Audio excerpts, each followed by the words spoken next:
अस्सलाम वालेकुम viewers, I hope you are fine and you are missing me. I know कि 2-4 दिन से मेरी वीडियो अपलोड नहीं हो सकी, बल्कि आज एक दो टीचर्स ने मुझसे पूछा कि मिस आप नेक्स्ट वीडियो अपलोड नहीं कर रही। हम डेली बेसिस पे उनसे लर्न कर रहे थे, बल्कि हमने डाउनलोड भी करके रखी हुई है। तो मुझे बड़ी खुशी हुई ये सुन के कि आप लोग मेरी वीडियो से लर्न कर रहे हैं, मेरी वीडियोस को लाइक कर रहे हैं।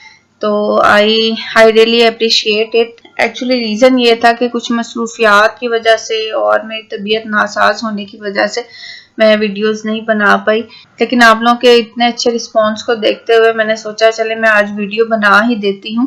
But I will try my best कि अगर मुझसे डेली बेसिस पे वीडियो ना बन पाए तो मैं एटलीस्ट आप लोगों के लिए कोई ना कोई शॉर्ट डाल दिया करूँ चैनल पे, ताकि आप लोगों को उससे कुछ ना कुछ सीखने को मिल जाया करे। चलिए हम स्टार्ट करते हैं अपनी वीडियो। एक्चुअली होता क्या है कि जब भी हम कोई टेबल इस तरह से बनाते हैं तो लॉजिकली हमारे लिए तो ये टेबल है, लेकिन एक्सेल इसको एक टेबल ऑब्जेक्ट कंसीडर नहीं करता। तो बेसिकली ये डिक्लेयर करने के लिए, एक्सेल को ये बताने के लिए कि this is a table, this is an object, तो हम क्या करते हैं कि यहाँ से अपने इस टेबल को फॉर्मेट एज टेबल कर लेते हैं। आप इस टेबल पे कहीं पे भी क्लिक करें, फॉर्मेट एज टेबल करें, ये डिफरेंट तरह के फॉर्मेट्स आपको मिल जाते हैं। ये कुछ लाइट फॉर्मेट्स हैं, मीडियम है, डार्क है, ये डिफरेंट कलर स्कीम्स हैं। तो I will select this one. देखिए इस टेबल की रेंज को इसने ऑटो सेलेक्ट कर लिया है। तो यहाँ पे एक ऑप्शन है माई टेबल हैज हेडर्स, मैंने इसको चेक किया है। चेक इसलिए किया है कि बिकॉज मेरी टेबल के हेडर्स मौजूद हैं ऑलरेडी, तो इसको मैं ओके कर देती हूँ। सपोज मेरे अगर टेबल के हेडर्स मौजूद ना होते, मैंने ऑलरेडी उसको अपनी हेडिंग्स ना दी होती, तो मैं क्या करती कि मैं अनचेक ही रहने देती और ये मुझे खुद से ऑप्शन प्रोवाइड करता जिसमें अपनी मैं हेडिंग्स को ऐड कर सकती थी, लेकिन ऑलरेडी मेरे पास मौजूद है। इस वजह से मैंने क्या किया कि मैंने माई टेबल हैज हेडर्स को सिलेक्ट किया। तो जैसे ही मैंने इस टेबल को डिक्लेयर कर दिया कि दिस इज द टेबल और उसको फॉर्मेट एज टेबल कर दिया, तो मेरे पास एक और टैब आ गई टेबल टूल्स के नाम से। ये जो यहाँ से स्टार्ट से लेके एंड तक का रिबन आपके पास आ गया, इसमें डिफरेंट तरह के टेबल से रिलेटेड टूल्स हैं। इसमें हम टेबल से रिलेटेड डिफरेंट तरह की फॉर्मेटिंग कर सकते हैं। सबसे पहले देखिएगा कि टेबल नेम। अब टेबल नेम अक्सर क्या होता है कि जब हम बहुत सारे टेबल्स पे काम करना पड़ता है एज ऑब्जेक्ट, एक टेबल का डेटा दूसरे में यूज करना होता है या मल्टीपल ऑब्जेक्ट्स पे काम करना होता है, फिर ये जो टेबल नेम होते हैं हमारे हमें काफी हेल्प करते हैं, इसलिए हम इस टेबल का नाम लिख देते हैं। फॉर एग्जाम्पल ये मेरा स्पोर्ट्स का टेबल है, तो मैं इसका नाम स्पोर्ट्स लिख देती हूँ। आप सिंपल लिख के एंटर कर दें, ये इस टेबल को एक नाम दे देगा जिससे हम इसको कॉल कर सकते हैं।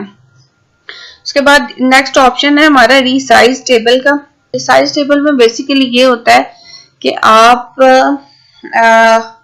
अपने टेबल की रेंज को इन फ्यूचर चेंज करना चाहें तो आप चेंज कर सकते हैं। फॉर एग्जांपल पे मैं इसको सिलेक्ट करती हूँ तो ये मुझे सिलेक्शन एरिया अगेन वही वाला दे देगा। सपोज अगर मैंने अपने टेबल की जो सिलेक्शन है उसको चेंज करना था तो मैं इस तरह से उसको चेंज भी कर सकती हूँ, बट मुझे इसको चेंज नहीं करना, सो मैं इसकी सिलेक्शन यही वाली रहने देती हूँ। उसको ओके कर देते हैं जी। तो हमारा नेक्स्ट ऑप्शन है summarize with pivot table. Pivot table हम अपने नेक्स्ट लेक्चर में जब हम पिवट टेबल को डिटेल से पढ़ेंगे तब हम डिस्कस करेंगे कि हमने किसी टेबल को पिवट टेबल कैसे बनाना है और पिवट टेबल का यूज क्या है और इसके क्या क्या फवायद हैं।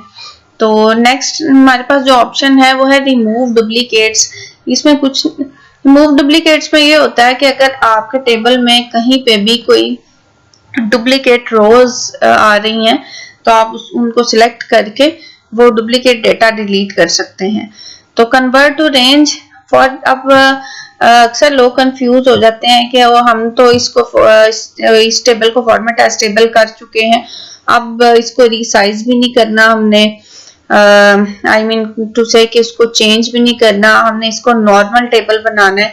तो अब हम अगेन अपने टेबल को नॉर्मल कैसे बनाएं, बिकॉज आप देख सकते हैं, बिकॉज आप देखिएगा कि यहाँ पे भी आपको ऐसी कोई ऑप्शन क्लियरेंस वाली नहीं मिलती कि बाद में आप इस टेबल को अगेन अपने नॉर्मल टेबल में कन्वर्ट कर सकें।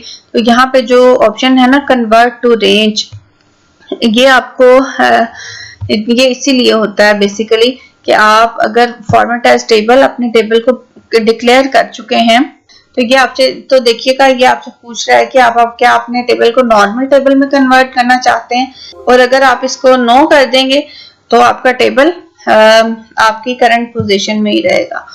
यहाँ पे देखिएगा कि टेबल स्टाइल ऑप्शंस आपको मिल जाएंगे। टेबल स्टाइल ऑप्शन में डिफरेंट चेक्स होते हैं। फॉर एग्जांपल यहाँ पे आप आपकी हेडर रो को शो करवाना चाहते हैं या नहीं करवाना चाहते, बेंडेड रोज को शो करवाना चाहते हैं या नहीं। बेंडेड रोज होते हैं कि एक रो आपकी फिल होती है और एक जो है वो सिंपल होती है। तो ये आपकी चॉइस है, आपको जैसे अच्छा लगता है आप कर सकते हैं। इस तरह सिमिलरली हम बेंडेड कॉलम्स को भी कर सकते हैं। इसमें भी यही चीज होती है कि एक कॉलम आपका फिल हो जाएगा, एक जो है वो फिल नहीं होगा।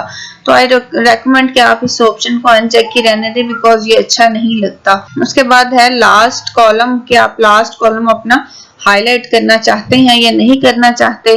उसके बाद है कि आप अपने फर्स्ट कॉलम को अगर हाईलाइट करना चाहते हैं तो आप इसको चेक रहने दें, अगर नहीं करना तो इसको अनचेक रहने दें। लास्ट कॉलम को हाईलाइट करना है तो आप इस तरह से उसको ऑन कर सकते हैं। उसके बाद है total row. Total row basically आपकी लास्ट रो होती है जिसमें आपका टोटल होता है। देखिएगा जैसे ही मैंने इस चेक को लगाया है तो इसने मुझे टोटल करके एक टोटल रो बना के मुझे दे दी है। तो लेकिन अगर लॉजिकली आपके टेबल में टोटल रो की जरूरत है तो आप टोटल रो को ऐड कर लें, अदरवाइज इसको यहाँ से ऐड ना करें। नेक्स्ट ये बड़ा इंपॉर्टेंट ऑप्शन है फिल्टर बटन। बेसिकली ये जो हर कॉलम पे आपको छोटे छोटे एरोस नजर आ रहे हैं, ये आपके फिल्टर बटन होते हैं। आप इनको भी हाइड या अनहाइड कर सकते हैं। ये फिल्टर बटन इसलिए होते हैं कि हम किसी भी कॉलम की बेस पे अगर अपने ओवरऑल टेबल पे कोई फिल्टर लगाना चाहें तो यहाँ से डायरेक्टली हम फिल्टर लगा सकते हैं। वीडियो हमारी काफी लंबी हो रही है, हम ऐसा करते हैं कि हम अपने सॉर्ट एंड फिल्टर ऑप्शन को नेक्स्ट वीडियो पे रखते हैं, और मैं इसमें आपको बताऊंगी कि हम अपने डेटा को किस किस लिहाज से सॉर्ट कर सकते हैं, किन किन तरीकों से सॉर्ट कर सकते हैं, बाय वैल्यूज कैसे कर सकते हैं, बाय कलर कैसे कर सकते हैं, बाय फॉन्ट कैसे कर सकते हैं। तो मिलते हैं हम अपनी अगली वीडियो में। तब तक के लिए आप इसकी प्रैक्टिस कीजिए। अगर आपको कोई चीज समझ नहीं आती तो वो मुझसे पूछ लीजिए, और मेरी वीडियो को लाइक और शेयर करना मत भूलिए ताकि मुझे मोटिवेशन मिले कि मैं मजीद वीडियोस बनाऊं, आप लोगों के लिए नई नई चीजें लेके आऊं। तब तक के लिए अपना बहुत सारा ख्याल रखिएगा। Thank you. Allah Hafiz.